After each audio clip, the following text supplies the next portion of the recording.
quelques exemples peut-être de produits dont vous avez entendu parler. Donc en onco, Zaltrap, sclérose en plaques au Baggio, diabète, Lixoumia, les maladies rares en Akinamro. Les vaccins pédiatriques hexavalents, donc on a Exion ou Hexacima. L'idée est aussi pour nous de développer de plus en plus de vaccins combinés. On est tous plus contents d'avoir une seule piqûre qui nous permet d'être protégés contre plein de maladies plutôt que d'avoir 10 piqûres les unes après les autres. Donc là aussi, ça fait partie de nos enjeux côté vaccin.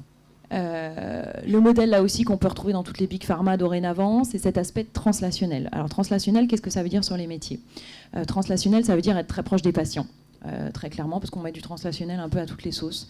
Très concrètement, ça veut dire à nouveau qu'aujourd'hui, on ne peut plus être dans la caricature du chercheur qui est dans son labo, à la paillasse ou pas, ou à travailler sur des modèles informatiques, des modèles moléculaires, etc. On a besoin d'avoir des personnes qui sont déjà proches du patient, qui se rapprochent d'associations de patients, qui travaillent en proximité avec une académie, avec une université, qui travaille avec un hôpital. Vous allez voir dans le petit film là, qui dure quelques minutes que je vais vous projeter. On ne peut plus se permettre aujourd'hui de faire, entre guillemets, de la recherche fondamentale pure.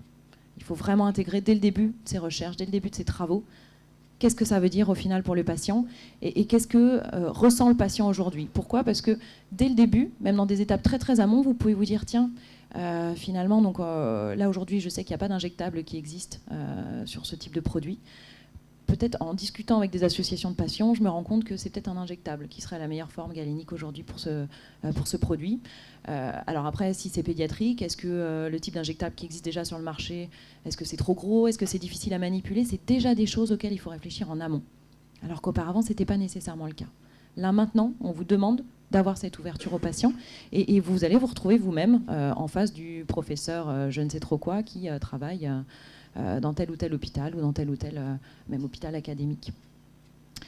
Innovation ouverte, là aussi, on a le même type d'orientation que Roré vous a présenté, sous toutes ses formes, comme il les a listées tout à l'heure pour répondre à la question de l'un d'entre vous, que ce soit des chercheurs, des académiciens qui viennent chez nous, que ce soit des personnes de chez nous qui aillent dans les académies, dans les universités, dans les hôpitaux, ou tout simplement qu'on signe des collaborations avec s'installer dans de nouveaux locaux, etc. Donc on a vraiment tout type de forme pour ce type de partenariat. Donc après, ça veut dire aussi que même vous, de manière très amont, il faut aussi que vous développiez un sens entre guillemets business ou un sens entre guillemets brevet, c'est-à-dire vous sensibilisez dès le début au fait que on ne peut pas dire n'importe quoi lors d'une première réunion avec une collaboration externe.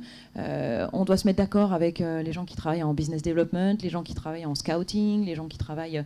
donc vraiment c'est l'expertise, mais en tout cas on vous demande d'avoir une sensibilité de plus en plus à ces sujets-là pour éviter de commettre des impairs ou pour éviter de rater des étapes. Vous avez des experts dans l'ensemble de ces domaines, mais aujourd'hui, à nouveau, on ne peut plus se permettre d'ignorer ce qui se passe ensuite. Et pour être bien capé, pour avoir les bons réflexes, c'est à nouveau important de très bien connaître l'organisation de la structure dans laquelle on travaille, que ce soit une big pharma ou autre. Donc évidemment, fondé sur une science de haute qualité. Donc vous allez voir qu'on a aussi des métiers en qualité, mais la qualité, alors quand vous écoutez les gens de la qualité, ils vous disent voilà, la qualité c'est l'affaire de tous. C'est vrai. Il y a des process à respecter. Aujourd'hui, vous pouvez avoir des labos pharma qui vont être bloqués, qui vont avoir un médicament qui est splendide et qui n'ont pas respecté les étapes de qualité nécessaires très en amont et qui se retrouvent avec un médicament sur lequel il faut presque revenir en arrière et qui ne peuvent pas produire ce médicament, qui ne peuvent pas le vendre et le dossier de soumission est bloqué. Donc on a eu ce type de cas. Donc là aussi, la qualité, c'est quelque chose auquel vous devez être sensibilisé dès le début.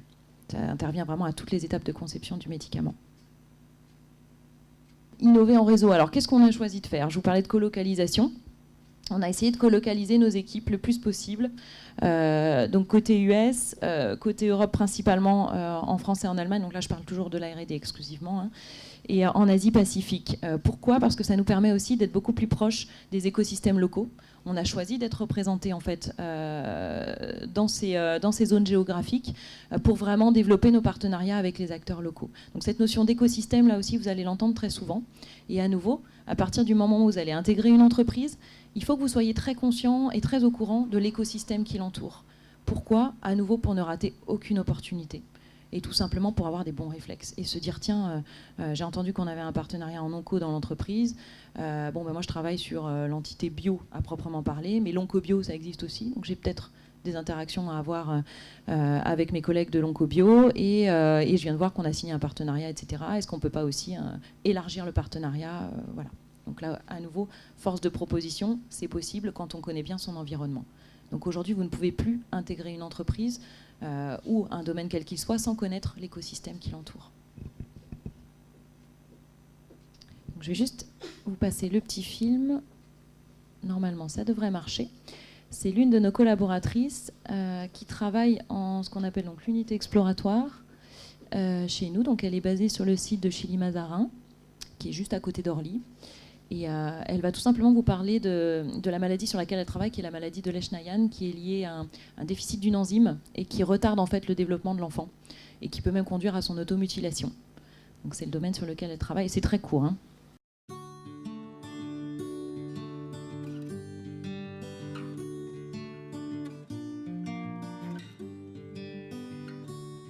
Je m'appelle Anne-Olivier Bandini, j'ai 44 ans, je travaille chez Sanofi depuis 1997 et je suis actuellement responsable de groupe dans l'unité exploratoire. Dans mon groupe, on travaille essentiellement en modélisation moléculaire et en chimie, c'est-à-dire qu'on utilise des logiciels qui vont nous permettre de simuler les interactions entre molécules et protéines et d'apporter de nouvelles solutions thérapeutiques pour le patient. Alors au départ, on avait un projet, c'était essentiellement l'identification d'une petite molécule susceptible de devenir un candidat à médicament. Puis on a créé l'unité exploratoire et donc ça m'a permis finalement d'avoir une autre ouverture, un autre type de métier. Notre feuille de route était vraiment de monter des projets en collaboration avec des universités, des hôpitaux, des projets innovants avec de nouveaux concepts à valider. Et l'idée, c'était vraiment de monter les projets de A à Z.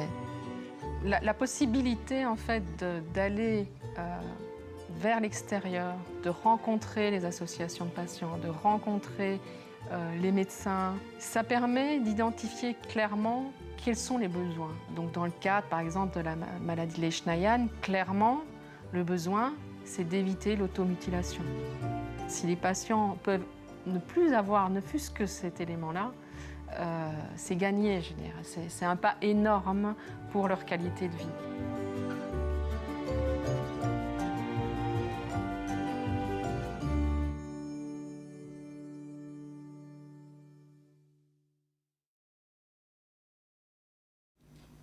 Donc c'est très court et l'idée c'était tout simplement, on a tourné tout un tas de petits films comme ça en fait au sein de l'entreprise, quel que soit le pays, quel que soit le type de métier, mais c'est de vous dire à nouveau, ça c'est pas quelque chose qu'on faisait il y a encore 4-5 ans, en tout cas pas de manière systématique. Et aujourd'hui c'est vraiment ce qui nourrit notre recherche, c'est cette interaction avec le terrain, très clairement. Donc, les mutations, là aussi, je sais que ce sujet a été abordé précédemment, mais effectivement, on a un environnement qui évolue beaucoup, avec beaucoup de pression, avec les génériques qui arrivent. Maintenant, le jour où un brevet expire, vous pouvez voir le générique qui est lancé le soir même. Hein. Donc, ce sont des choses qui ont beaucoup évolué par rapport à il y a quelques années. On a également donc, des associations de patients, les autorités de santé qui sont de plus en plus présentes, les payeurs qui mettent une pression beaucoup plus importante qu'il y a plusieurs années. On est vraiment très challengé en termes de qualité, de délai, pour arriver tout simplement effectivement les premiers sur le marché avec une double logique, je crois qu'il ne faut pas se le cacher non plus, c'est celle d'apporter la réponse le plus rapidement possible aux patients, mais aussi celle d'arriver le premier sur le marché. Très clairement, quand vous voyez les sommes qui sont investies pour arriver à un médicament qui arrive sur le marché, c'est quand même faramineux. Alors nous, côté entreprise, on a des difficultés de recrutement sur certains métiers de manière classique, que ce soit des médecins, que ce soit des pharmaciens, que ce soit des doctorants, que ce soit des personnes qui qui veulent travailler dans les domaines de la production, de la maintenance, alors qu'en fait, très souvent, ce sont des métiers d'entrée et vous pouvez évoluer très facilement, passer d'un métier à un autre très facilement, on va dire en moyenne 2 ans sur un poste à peu près.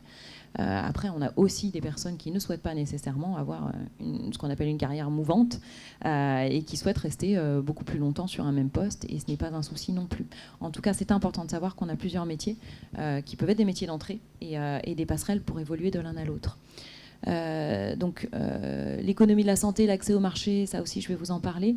À nouveau, même si vous avez des experts dans le domaine dans les entreprises, l'idée c'est que vous soyez sensibilisés à ces enjeux. Et l'innovation externe et le business development, là aussi, vous pouvez être amené en tant que chercheur à être sollicité sur ce qu'on appelle une due diligence, c'est-à-dire que, je vous dis n'importe quoi, vous travaillez en immunothérapie et on est sur le point, c'est extrêmement confidentiel au niveau de l'entreprise, vous venez d'apprendre qu'on va peut-être acquérir une biotech qui travaille en immunothérapie. Vous pouvez être sollicité en tant que chercheur pour mener une due diligence, c'est-à-dire faire une sorte d'évaluation de cette biotech sur des aspects scientifiques. Les autres aspects qui seront des aspects brevets, financiers, etc., ce sera géré par d'autres équipes, mais vous pouvez être sollicité sur ce type de sujet. Donc là aussi, qu'est-ce que ça veut dire? Je vais vous épargner encore l'anglais parce que c'est fort possible que ça arrive. Néanmoins, ça veut dire être sensibilisé à qu'est-ce qui se passe aujourd'hui sur le marché, en quoi ce que ces personnes peuvent apporter peut être complémentaire à notre approche. Comment est-ce que je présente, c'est des éléments très concrets, hein, comment est-ce que je présente aujourd'hui mon activité en quelques slides, comment est-ce que je les vends, comment est-ce que je challenge mes partenaires. Ça veut dire basiquement ce qu'on appelle les executive communication skills. Ça veut dire qu'aujourd'hui on vous demande de savoir vulgariser et vendre le domaine ou le projet sur lequel vous travaillez. Et ça veut dire aussi savoir le vendre pour l'ensemble de l'équipe et pas uniquement sur la partie sur laquelle vous intervenez. Donc à nouveau, casser les silos, sortir de ma propre activité, ma propre contribution. J'insiste sur ces aspects parce que vraiment aujourd'hui, maintenant, quand on recrute des gens, que ce soit post-doc ou quel que soit le profil, on s'assure que ces personnes ont la volonté de ou la capacité à s'intéresser à ce qui se passe autour. Et si aujourd'hui ce n'est pas le cas, vous ne serez pas heureux dans l'industrie pharmaceutique. Mais vous ne serez pas heureux nécessairement non plus dans d'autres structures, parce qu'aujourd'hui, c'est comme ça que le monde a évolué, et que l'industrie pharma et que le monde pharma de manière générale a évolué. Donc c'est quelque chose qu'il faut vraiment que vous intégriez dès le début. Donc les profils de recrutement en R&D, les pharmaciens, c'est une évidence, les médecins également. Alors là, on a notamment les essais cliniques qui sont cités. L'expertise médicale, on en a besoin de partout, hein, que ce soit dans les opérations commerciales, que ce soit dans tout ce qui est réglementaire, que ce soit en pharmacovigilance, etc. Donc un petit focus avec une étoile sur ce qui peut concerner les doctorats post-doc, sachant qu'il y a des opportunités en fait, pour ce type de formation, aussi bien en R&D qu'en commercialisation et en production. On recrute bien évidemment des personnes qui ont des profils Bac+, 2+, 3 sur d'autres types de métiers. Donc avec les petites étoiles, vous avez plutôt les métiers sur lesquels je vous proposais de passer un tout petit peu plus de temps. Celui-là, c'est une évidence même, le chargé de recherche ou chercheur. Qui s'appelle de plus en plus, à nouveau pour démontrer les changements d'orientation au sein des entreprises. On l'appelle de plus en plus Project Leader, Research Project Leader ou Development Project Leader. Ou alors on peut l'appeler Program Manager également, en R ou en D, avec un nom, avec le nom du projet, tout simplement avant, par exemple là pour Anne-Olivier, Leshnayan Project Leader par exemple. Donc ces personnes vont être soit plus côté, entre guillemets, R ou plus côté D. Alors chez nous, on va dire que schématiquement, on considère qu'on passe sur le développement à partir de la phase 2A. Après, selon les projets, selon les entités, l'interprétation peut varier, mais ça vous donne une idée de ce qui sépare, la limite un peu virtuelle entre le R et le D. Donc le chargé de recherche aujourd'hui, chez nous, il peut être aussi bien avec une spécialisation, hein, que ce soit de la biochimie, tox, etc. Il peut être aussi bien en préclinique qu'en recherche très exploratoire, qu'en clinique. Alors est-ce qu'on l'appellera chercheur? Ça c'est un autre débat, et puis ça dépend des missions qui seront confiées. Ça dépend de votre expertise aussi. Mais en tout cas, le chargé de recherche aujourd'hui, il a toute sa place dans les entreprises, bien évidemment, et le profil doctorant, post-doc, est un profil qui est très recherché. Ça veut dire aussi que quand vous intégrez ce type de poste, vous pouvez débuter sur un portefeuille de projets qui est relativement large, avec des projets qui sont peu visibles, qui sont dans un même domaine thérapeutique. Et puis ensuite, on peut tout à fait vous proposer de continuer sur un projet plutôt qu'un autre, parce qu'il est plus prometteur, parce que vous êtes la personne qui a la meilleure expertise sur le sujet. On peut aussi vous dire que vous allez travailler avec 3 autres experts sur le sujet, que ce soit des experts internes ou externes, et vous allez être peut-être à 2 ou 3 à travailler sur un projet plus qu'un autre pour telle et telle raison. Parce que le projet est prometteur ou parce qu'on va avoir une collaboration avec un autre organisme, etc. Donc vous pouvez soit avoir un portefeuille de projets, soit vous focaliser sur un projet en particulier. Alors quand on parle de chargé de recherche, c'est vrai qu'on a plus cette connotation effectivement R. En fonction de l'état d'avancement du projet, vous pouvez être amené au sein de l'entreprise à accompagner le développement de ce projet et devenir ensuite, je reviendrai sur cette slide après, devenir ensuite responsable de projet à proprement parler. Et là, on est vraiment sur la direction de projet. Ça veut dire que le projet est de plus en plus prometteur, ça veut dire qu'il prend une ampleur de plus en plus importante. Et là, vous vous retrouvez à être vraiment la personne identifiée comme chef de projet en question. Ça veut dire que vous vous retrouvez devant le comité exécutif de Sanofi ou d'un autre groupe à présenter les enjeux de votre projet, qu'est-ce que ça implique en termes de retombées commerciales, etc. Donc là, plus vous allez avancer dans l'accompagnement de votre projet, dans le cycle de vie du médicament, plus vous allez être amené à intégrer des expertises et des compétences qui ne sont pas, entre guillemets, naturelles. Ça veut dire quoi? Ça veut dire le marketing, ça veut dire des aspects beaucoup plus business, finance, c'est être vraiment de plus en plus intégré à la commercialisation, aux étapes vraiment très finales de mise sur le marché du projet ou du produit. Donc, ce sont des passerelles possibles, c'est pas toujours possible, et on n'aura pas nécessairement, dès que vous entrez dans un groupe en tant que chargé de recherche ou chercheur, la possibilité de devenir chef de projet R et ensuite de passer en tant que chargé de projet D, donc, et là on est vraiment sur ce qu'on appelle la direction de projet. En tout cas, c'est également une opportunité que vous pouvez avoir. Après, on a aussi des personnes dans les entreprises de manière classique, et là, ce sont les aspirations de chacun qui souhaitent rester uniquement sur les phases très amont des projets ou dans une indication thérapeutique particulière ou sur un portefeuille particulier. Et ça, c'est du choix de chacun. En tout cas, ce sont des opportunités que vous pouvez avoir au sein des entreprises. Là, vous avez les formations en quelque sorte, comment on appelle ça, initiales. Donc educational background. Après, pour pouvoir accéder à d'autres opportunités au fil de l'eau dans l'entreprise, soit vous pouvez faire la démarche individuelle de vous former, par exemple, à tout ce qui est technique d'information et de communication, par exemple, tout ce qui est business dev, due diligence, management, parce qu'effectivement, ça fait partie des opportunités en termes de développement. Et soit vous avez cette initiative individuelle, soit c'est quelque chose qui vous est proposé par l'entreprise. On a quand même une grosse partie de nos équipes en recherche et développement qui, de leur propre initiative, souhaitent faire des DU, les diplômes universitaires. Donc ça peut varier entre une 50aine d'heures ou 200 heures. Dans différents types de structures. Alors sur la France, je crois que chez nous, c'est surtout l'Université de Montpellier qui est très sollicitée pour passer ce type de DU et qui permet, alors je sais qu'on en a fait passer aussi sur des polymères, quelque chose comme ça là, cette année. Donc c'est vraiment un véritable atout pour faciliter vos passerelles et puis tout simplement pour maîtriser de mieux en mieux vos postes. Donc soyez préparés aussi à vous former continuellement tout au long de votre carrière. Et si vous le faites même là en sortie d'études ou même avant d'avoir terminé, en parallèle, faire des DU, c'est un vrai atout en termes d'employabilité et de maîtrise de vos postes dans l'entreprise. Donc sur l'attaché de recherche clinique, oui, c'est souvent un type d'activité qui peut être externalisé par les groupes, quelle que soit leur taille. On a quand même des opportunités pour occuper ce type de poste en interne. Et là où très souvent on a une communication sur le fait que les personnes ont une formation du FARC ou un Bac plus 4, Bac plus 5, on a de plus en plus de gens qui ont un profil post-doc ou doc qui veulent commencer par ce type de métier et qui se disent que c'est un bon métier d'entrée pour être proche des patients et qui ensuite bifurquent vers d'autres métiers en interne. Donc du coup, je l'ai quand même laissé. Après, tout ce qui touche au biostat, vous avez eu le... Oui.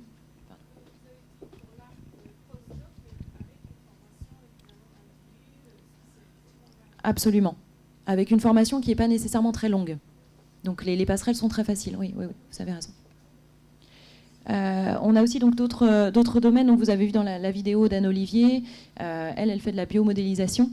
Et ce sont des nouveaux métiers en quelque sorte. On a ce métier de biostat qui est un métier entre guillemets assez classique, mais tout ce qui est modélisation moléculaire, ça fait partie des nouveaux métiers sur lesquels là aussi vous pouvez avoir des jobs d'entrée dans l'industrie pharma et qui sont très très très recherchés aujourd'hui parce que c'est une expertise relativement rare.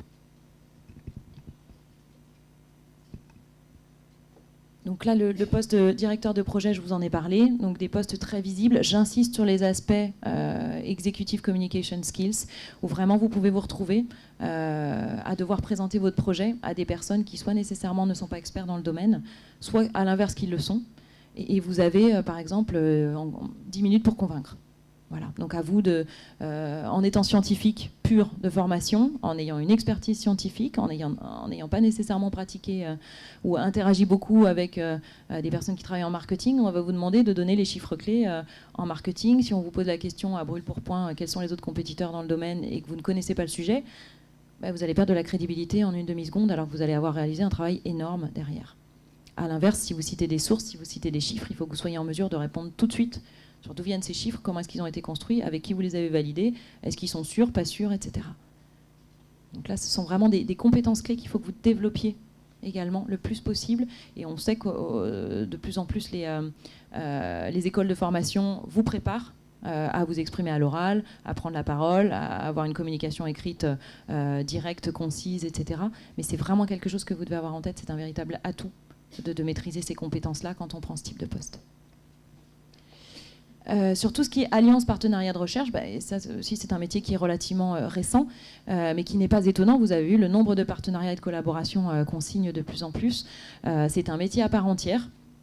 Et là aussi, parfois ça se fait aussi en consulting. Donc vous pouvez avoir beaucoup d'entreprises, de start-up qui créent du consulting sur ce sujet-là et qui recrutent beaucoup. Donc votre expertise là aussi est très appréciée. Et là aussi, dans la mesure du possible, avec un DU ou une formation complémentaire sur du business dev notamment, ou du marketing.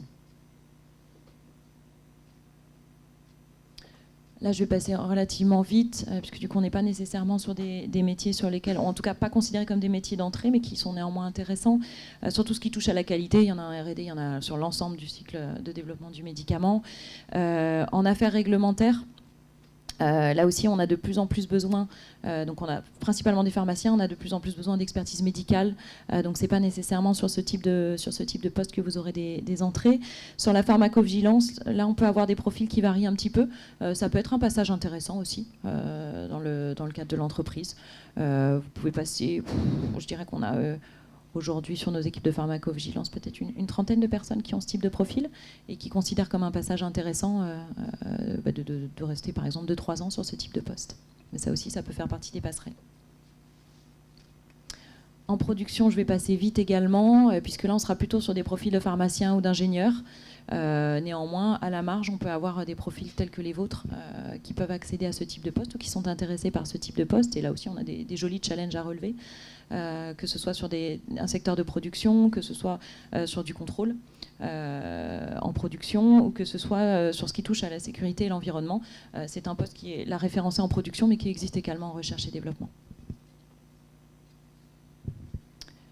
En commercial, là aussi je vais passer un petit peu moins de temps, le poste de délégué pharmaceutique, chef de produit, chargé des études marketing. Là aussi de plus en plus sur le poste de chargé des études marketing, vous pouvez avoir des passerelles intéressantes pour vous, puisque là aussi de plus en plus on a besoin d'avoir des personnes avec une expertise scientifique très forte. Donc c'est un métier également intéressant. Alors là, ce qui était plutôt présenté comme des fonctions transverses, tout simplement parce que, à nouveau, ce type de métier peut interagir, que ce soit avec la R&D, que ce soit avec les affaires indus, que ce soit avec les opérations commerciales. On a tout ce qui touche à la compliance et l'éthique. Là aussi, avec le fait tout simplement qu'on a des techniques qui évoluent. Vous savez qu'on travaille, on peut avoir des techniques qui touchent à l'embryon. Il y a des vraies questions de société qui se posent. Ce sont des sujets sur lesquels on essaye d'être un petit peu plus présent. Donc ça donne l'opportunité de créer un vrai métier sur ce type de sujet. Et on a aussi un type de poste qui est très intéressant, qui touche aux études épidémiologiques. Pour vous donner une idée, épidémiologique, ça vient de démos, le peuple en grec.